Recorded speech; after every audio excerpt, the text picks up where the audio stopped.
जरा एक सीन सोचो, कल सुबह तुम उठो और कोई कहे आज से तुम्हें बोलने की आजादी नहीं है, सरकार के खिलाफ कुछ कहा तो जेल और वोट देने का हक भी खत्म। सुनने में अजीब लग रहा है ना, लेकिन दुनिया के कई देशों में ऐसा ही होता है और यहीं से समझ आता है कि डेमोक्रेसी यानी लोकतंत्र की असली कीमत क्या है।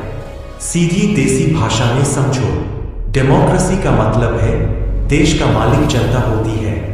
नेता, मंत्री, प्रधानमंत्री ये सब मालिक नहीं होते, ये बस 5 साल के लिए रखे गए मैनेजर होते हैं।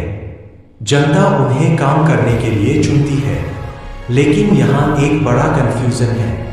ज्यादातर लोग सोचते हैं डेमोक्रेसी मतलब सिर्फ वोट डालना। सच ये है, वोट डालना सिर्फ शुरुआत है। असली डेमोक्रेसी तब होती है जब 3 चीजें जिंदा हों। पहली चीज, आवाज।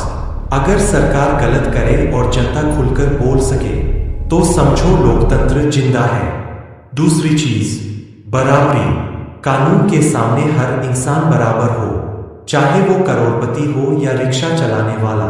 तीसरी चीज, जवाबदेही। नेता को हमेशा पता होना चाहिए कि अगर काम नहीं किया तो अगली बार कुर्सी चली जाएगी।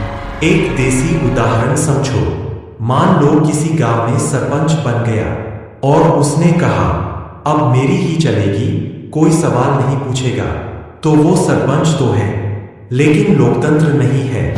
लेकिन अगर गांव वाले उससे काम का हिसाब मांगे, गलत होने पर उसे बदल दे, तो वही होता है असल डेमोक्रेसी। एक लाइन याद रखो, लोकतंत्र कागज पर लिखे कानून से नहीं चलता, लोकतंत्र चलता है जागरूक जनता से।